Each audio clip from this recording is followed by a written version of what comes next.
orienta, Apresentadora Marina traz Campos. informações importantes. Ao desembarcar num país desconhecido, o turista pode ter uma aliada, a sinalização. Símbolos, cores, alertas que contribuem para que visitantes consigam se deslocar com segurança, acessar os melhores percursos e conhecer a história do lugar escolhido. Apesar de não existir um guia internacional, a Organização Mundial do Turismo propôs uma padronização da comunicação visual nas cidades históricas em todo o mundo.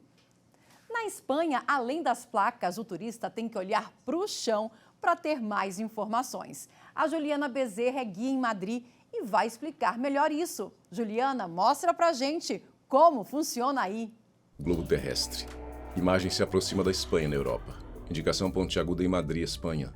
Bandeira espanhola tremulando no mastro. Imagens aéreas da rotatória com fonte no centro de Madrid ao entardecer. Imagem da Plaza Cibeles com palácio de mesmo nome ao fundo.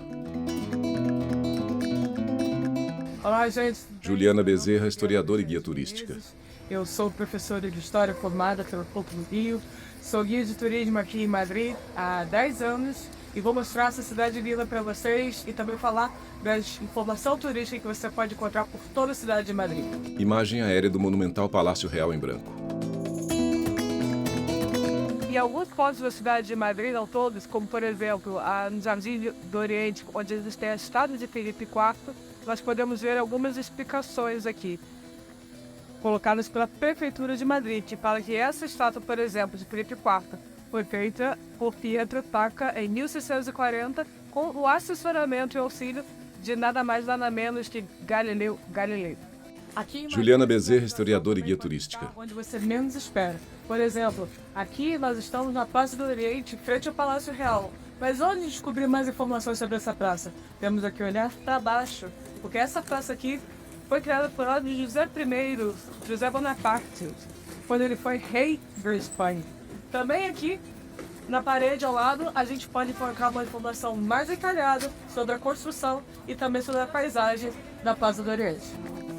Apesar de Madrid ser uma cidade que conservou muitos edifícios, muitas igrejas, nem tudo sobreviveu até os dias de hoje. Então, aqui, por exemplo, nós tínhamos a igreja de São João Batista. Essa igreja era muito importante porque ela estava bem no centro da cidade. E aqui foi enterrado um dos maiores pintores da história e o maior pintor espanhol de todos os tempos, Diego Velázquez. E aquele pilar ali recorda que aqui estavam os restos do grande pintor. Você sabia que aqui de Madrid também é possível sair para o Caminho de Santiago? Pois é, aqui nós temos toda a informação do primeiro trecho do Caminho de Santiago até 4 caminhos. Sequência de imagens de placas de identificação de ruas e residências históricas. Juliana Bezerra, historiadora e guia turística. As histórias dos lugares, as construções de Madrid é essa placa aqui. Aqui você vai ter o nome do local, os arquitetos, um pequeno plano e também o resumo da história. Agora atenção, só essas placas só estão escritas em espanhol.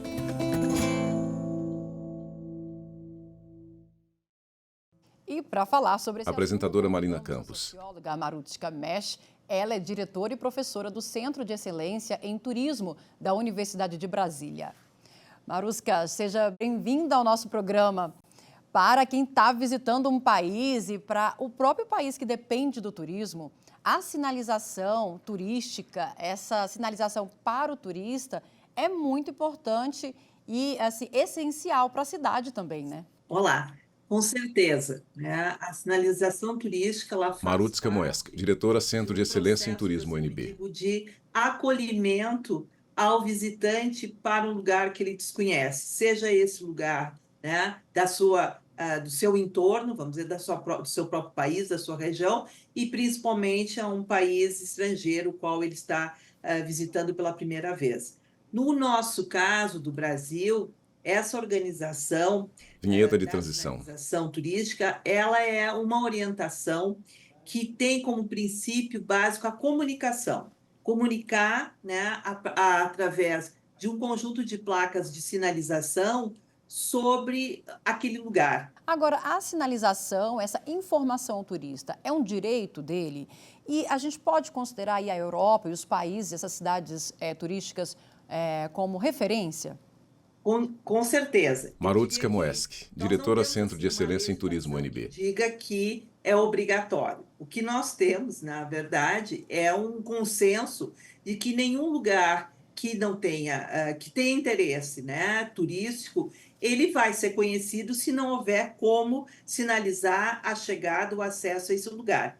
Então, nesse sentido, há um interesse, eu diria assim, por parte de quem planeja o território, o desenvolvimento do território, que esses locais sejam eles atrativos históricos, né, culturais, ou mesmo hoje lugares de memória, a exemplo de uma esquina de uma cidade onde aconteceram vários movimentos sociais, né, ou uma praça, né, como a Praça de Maio na Argentina, ou como a Esquina Democrática em Porto Alegre, são lugares importantíssimos. A Feira de Ceilândia, aqui, né, do DF, quer dizer, é importante que lugares de memória também sejam sinalizados. Então, esse direito estaria no direito ao acesso à cidade, ao acesso aos territórios, que todos nós temos, né, como, vamos dizer assim, princípio de liberdade e democracia nesses países. E se é uma cidade que tem aí destinos voltados para o ecoturismo ou um turismo de aventura,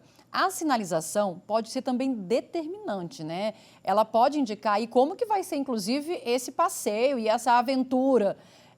De quem é a responsabilidade por determinar aí a classificação ou sinalizar se aquela, por exemplo, se aquela trilha é uma trilha que tem uma descida mais perigosa, se você tem condições de fazer esse passeio, por exemplo? Vamos pensar assim. Marutzka Moeski, diretora Centro de Excelência em Turismo UNB.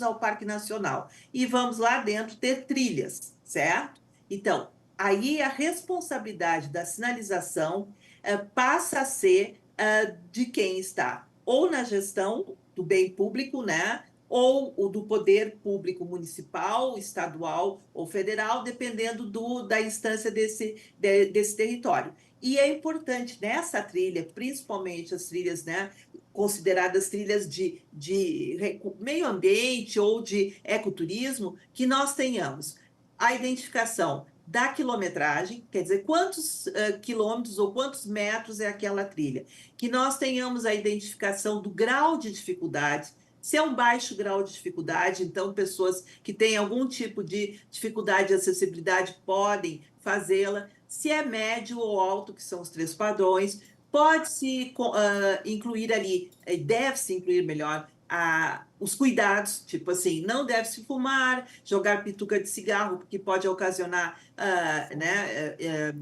algum Fogo, tipo né? de perigo, animais, né, que possam estar sendo atacados, então usar sons altos, então se faz esse tipo de orientação. Lixo, principalmente a coleta de lixo, não retirar plantas, não molestar animais, e também pode-se ter a temática, exemplo, uma trilha que é uma recuperação de uma área degradada, ou uma trilha que é repleta de aves de extinção. Então, esse tipo de informação também pode estar dentro da sinalização. Agora a gente vai voltar à Espanha, porque a Juliana vai mostrar para a gente que em Madrid as cores das placas de sinalização têm significado. Imagens aéreas do Centro Histórico de Madrid com monumentos, palácios e prédios históricos.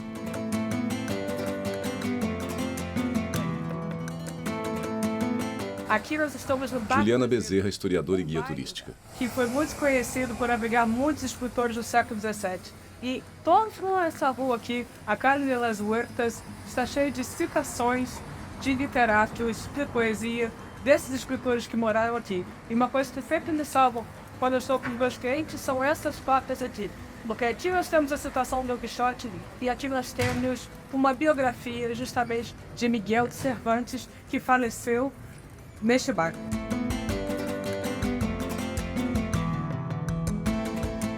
Uma das placas que nos ajuda a conhecer a história de Madrid são essas placas amarelas com letras azuis.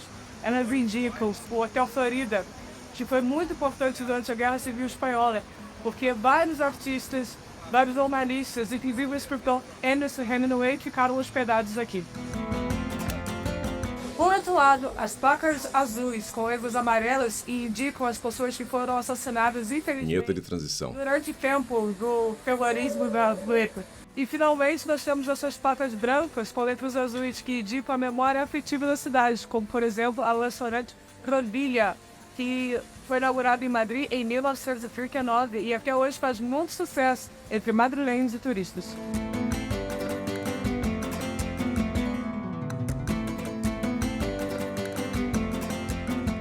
Reforçando o que eu falei para vocês, é preciso olhar para baixo quando a gente está em Madrid. Aqui, por exemplo, começa uma parte da cidade que foi declarada Patrimônio da Humanidade em 2021. É a Paisagem da Luz.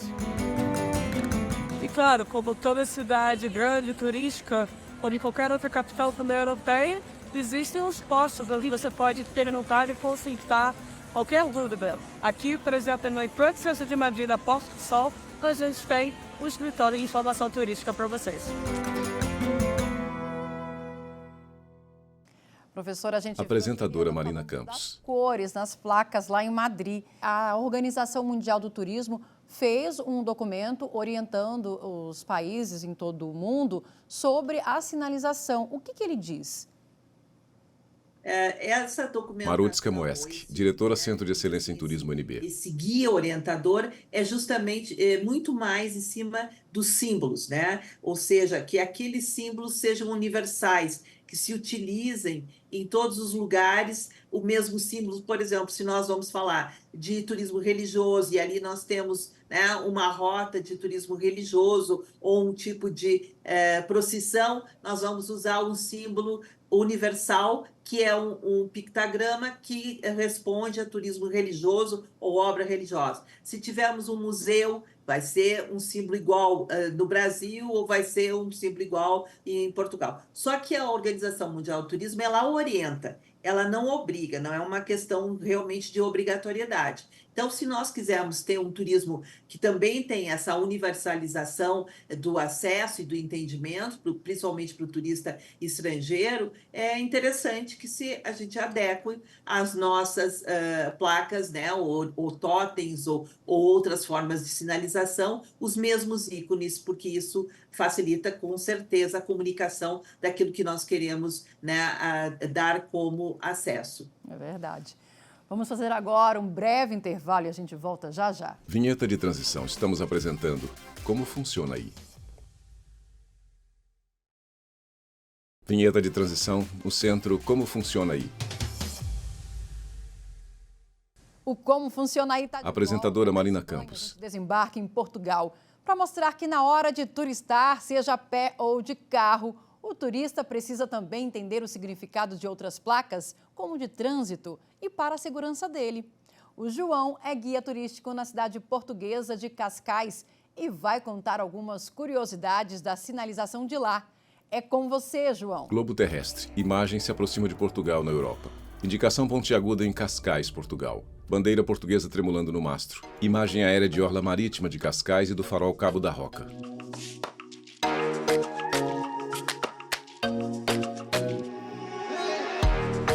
Meu nome é João, eu sou de Salvador. João Gonçalves, guia turístico. Morei aí no DF durante 10 anos. Hoje eu moro aqui na cidade de Cascais, em Portugal, na Grande Lisboa. Trabalho como guia turístico aqui e vim falar com vocês aqui um pouco sobre a sinalização turística e de trânsito também. Imagens aéreas de Cascais e da orla da praia. João Gonçalves, guia turístico. Aqui tem, tanto na região de Cascais quanto da própria cidade de Lisboa, são as sinalizações de alerta de tsunami. Cascais é uma cidade que tem algum risco de tsunami, tem o histórico, né, do terremoto de Lisboa de 1755, que depois do terremoto, horas depois, teve um grande tsunami por conta da localização de Portugal, que está perto de uma falha geológica aqui no meio do Oceano Atlântico, a X quilômetros, mas enfim. Outra sinalização que o turista pode encontrar em diversos países é o alerta sobre a presença de assaltantes, conhecidos como pickpockets. Em inglês, alemão, francês, a placa está em pontos turísticos das principais capitais. Olha essa aí em Berlim, no Memorial do Holocausto. Essa outra é na Torre Eiffel, em Paris. Curioso também as diferentes cores, né, para diferentes tipos de sinalização. Então vocês têm as placas marrons para falar dos pontos turísticos, as placas preta e branca com algum azul para falar de trânsito local, as placas amarelas quando se trata de hotéis, indicação de hotéis, enfim. Outra sinalização curiosa é o fato deles pintarem, aqui estou falando de Cascais, pintarem a rua de vermelho no momento que você começa a entrar na zona histórica do centro de Cascais, para sinalizar que é uma zona que você tem que prestar mais atenção, que é um local mais histórico. Uma outra sinalização engraçada que é curiosa também, que é essa sinalização de não poder usar skate. E eu acho que isso abrangeria também patins e bicicletas e tal. Vocês podem ver um pátio super amplo aqui no centro da cidade de Cascais, que dá maior vontade de você levar as crianças para usarem skate e patins, mas como é um lugar histórico em frente a um forte, como vocês podem ver na imagem, é proibido qualquer tipo de esporte com rodas e patins e skate, etc e tal. Para quem chega do Brasil como turista, que não está acostumado com as sinalizações, realmente isso pode confundir, né? Não que seja bem feito ou mal feito, né? Cores bem usadas ou mal usadas, simplesmente são sinais diferentes. E quem está aqui como turista dificilmente vai parar para aprender isso antes de vir e pode sim ter algum problema na hora de estacionar num lugar que não pode, na hora de entrar na rua que tem sentido proibido. Bom, pessoal, era isso que eu tinha aqui para contribuir com vocês. Espero que tenham gostado dessas curiosidades. Queria agradecer o pessoal da TV Justiça. E um abraço a todos e até a próxima. Vinheta de transição. Nós que agradecemos o depoimento do João. Apresentadora Marina Vamos falar Campos. sobre esse assunto com a socióloga Marutka Mesh. Ela é diretora e professora do Centro de Excelência em Turismo da Universidade de Brasília. Professora, a gente viu o João falando um pouquinho aí sobre essa sinalização, por exemplo, de tsunami. Uma placa indicativa dessa, é importante o turista ter conhecimento, até para a segurança dele no momento da viagem, né? Sem dúvida. Acho que é até uma das questões que nós vamos Marutka Moeski, diretora Centro de Excelência em Turismo UNB. Urbana, por exemplo, em relação às grandes tempestades que nós temos agora com essa questão da alteração climática e que muitas vezes o turista desconhece que aquele local pode, de uma hora para outra, estar totalmente tomado pelas águas. Então, são questões de atualização que nós precisamos ter essa dinâmica. Mas não só em relação, né, às tempestades, aos problemas climáticos, mas também a questão daquilo que é possível ou não executar naquele local. Exemplo, se você for para alguns lugares na Itália, onde tem escadarias muito históricas, tem placas proibindo de sentar-se ali para fazer lanche, para comer naquele lugar público, seja pelo lixo, seja por ser um lugar histórico, seja por uma questão de acesso. Então, as placas proibitivas, elas não são apenas proibitivas no sentido do não poder, elas são orientadoras de um comportamento que esse turista tem que respeitar em relação àquele patrimônio, àquela comunidade, àquela cultura. E de Portugal, a gente dá um pulo agora na Itália, porque o Felipe vai mostrar para a gente que em Turim tem sinalização turística nas ruas, mas em alguns lugares, como museus e áreas turísticas, as informações podem estar na palma das mãos. Globo terrestre. Imagem se aproxima da Itália na Europa. Indicação pontiaguda em Turim, Itália. Bandeira italiana tremulando no mastro. Imagens aéreas do canal do centro da cidade e suas pontes. Torre pontiaguda e casarões históricos.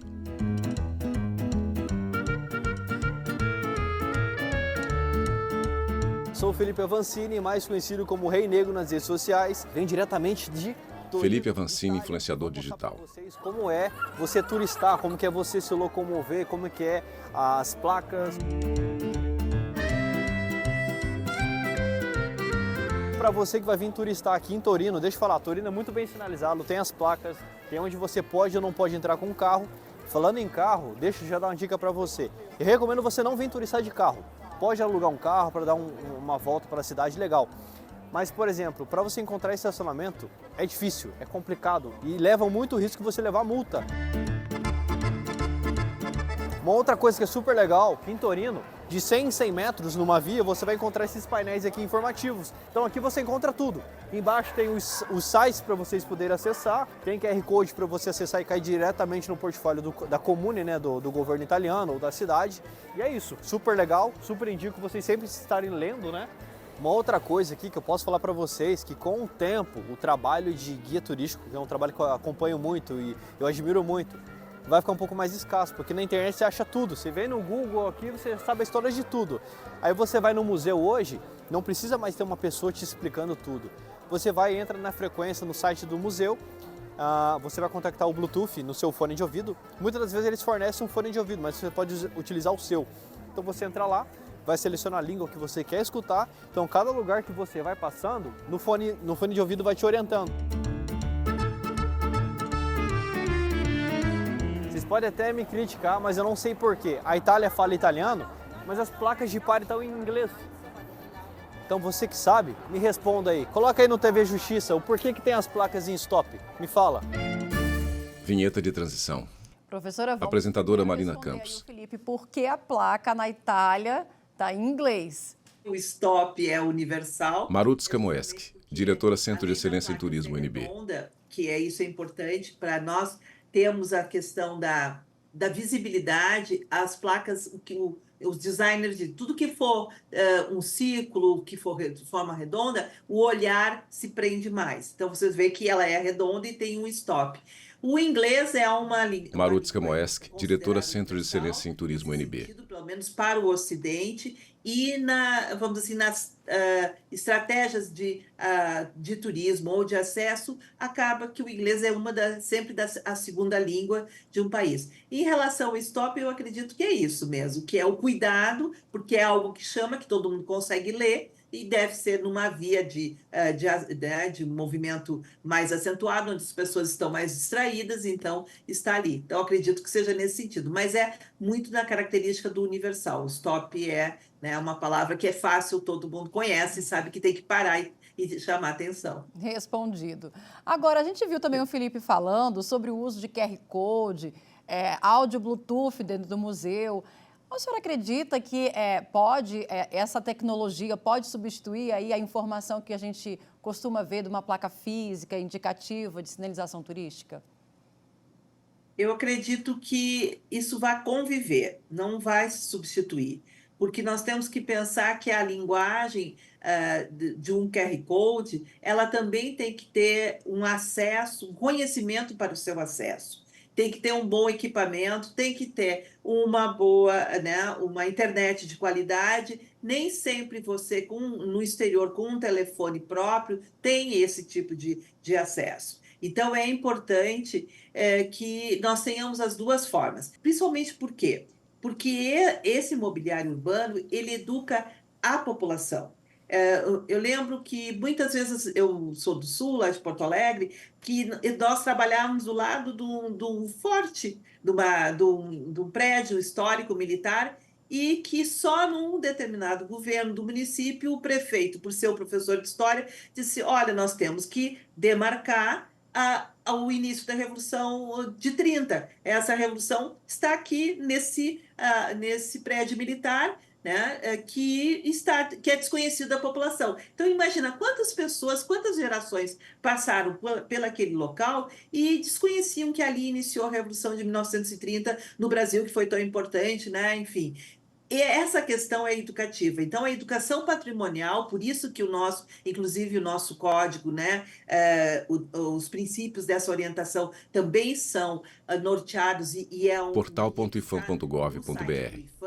Esses locais, eles são importantes para que a gente nos eduquemos de forma cidadã sobre a importância da nossa história, importância, como eu disse, do bem material que nós temos ali, do bem natural, se é áreas de preservação. Então, eu acredito que vai conviver. Acho que não está excludente, tanto que isso já existe há bastante tempo na Europa, os QR Codes, e continua, se você visitar hoje, vai continuar tendo os totens, as placas, seja no chão, seja aplicado na parede dos prédios, ou então nas vias. Professora Marutzka, muito apresentadora Marina pela Campos. aqui.